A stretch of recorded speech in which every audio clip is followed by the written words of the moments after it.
So I sold the prettiest bike in the world, my old SR400, to try and clear out some debt. And then my girlfriend of 4 years breaks up with me, I flunk university, and Parramatta come last in the rugby league. So I decided to buy a new bike. I wanted something reliable, something comfortable, and something that doesn't look like a jet ski. So after some hunting around, a chat with all my mates, and a lot of soul searching, I ended up buying this, the 865cc Triumph Bonneville.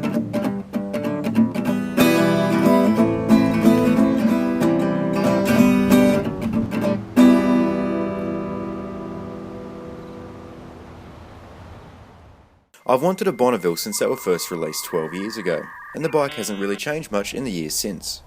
The most obvious difference is the shift to 17-inch mag wheels for the base models.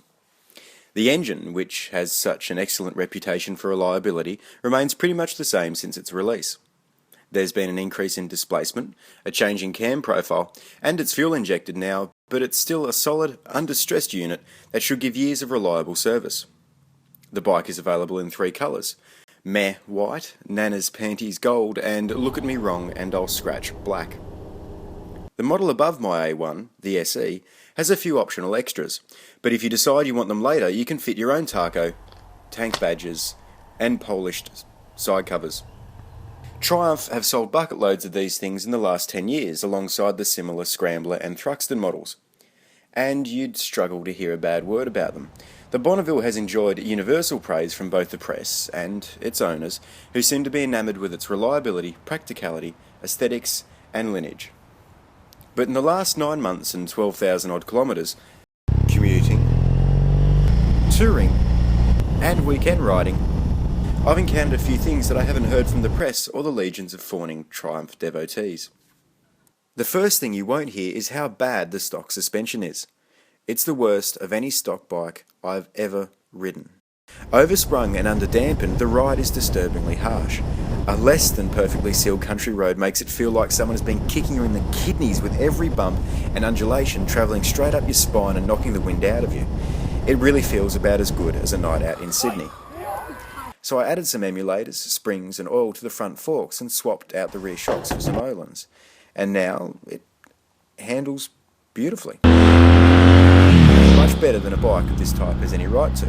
It turns in easily, holds the line well, and is easy and forgiving to push through a set of corners. But at lower speeds, the bike does feel top heavy and carries its weight awkwardly. But when you're up and running, it's loads of fun. However, it's a shame that the brakes don't match the handling. The front suffers from what is technically known as shit brake syndrome, and the rear lacks any kind of feel at all. The controls are cheap and plastic, but easy to use, and while the mirrors stick out like dog's bollocks, they do give you good visibility. The seat is quite thin and hard, but I managed 12-hour days on the bike without suffering too much discomfort or piles. The engine, which is a competent if unexciting unit, has one particularly glaring flaw: its fuel injection.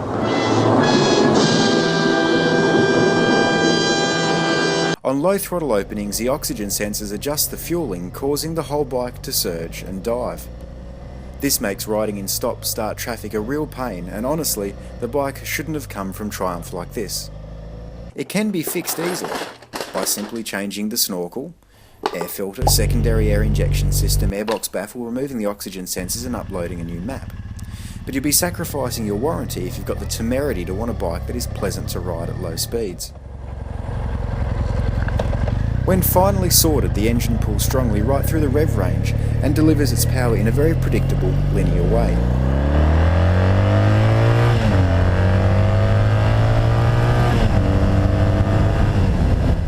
It can cruise comfortably all day at 120 kilometres, and while it won't set your world on fire, it offers enough speed and torque for everyday riding. It's very smooth and predictable. It's this unremarkability that does mean that the 865cc engine can lack personality. However, the exhaust note certainly helps make up for this. The stain tunes I fitted give it a beautiful warm tone like a trombone or a kindly black man's voice. While the crap fuel injection and terrible suspension are the biggest problems that the Bonneville suffers from, there's a few more annoyances with the Bonnie that a potential buyer should be aware of. The fuel cap doesn't have a lock on it. No, seriously, a genuine replacement one with a lock will cost you about $80. And there's no real space to tie down luggage, hence these ugly bits of chrome steel. The ignition is mounted on the headlight ears, and if you have anything hanging off your keychain, it will rattle, clank and wear the paint down around the brackets. And there's no helmet lock, so if you want to go shopping, go out for a meal or somewhere else, you'd better be prepared to carry your lid with you.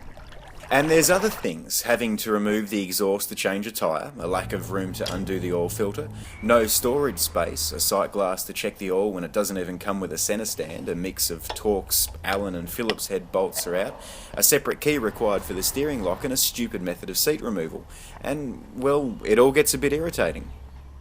There's also a few styling issues that stand out.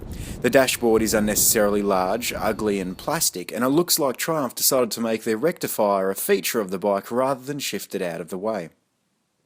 And then there's this fucking engine mount bracket here.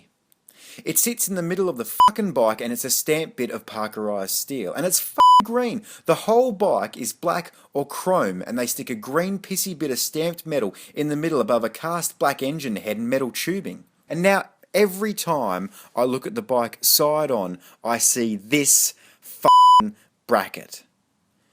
Overall, the bike can look a little too rounded and exaggerated. But many of the styling faux passes can be rectified easily.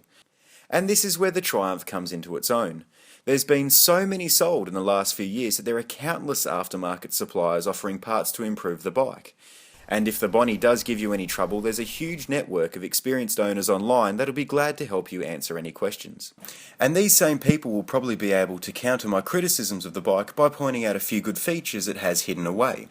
It has tweezers to remove the fuses and... your lady friends will be happy with the level of comfort on the back seat. But it's a Triumph Bonneville, owners will yell. It's as iconic and British as pork pies and dogging. And while it's got the name, and Lord knows Triumph will remind you, the new Bonneville harks back to the original in only a vague way.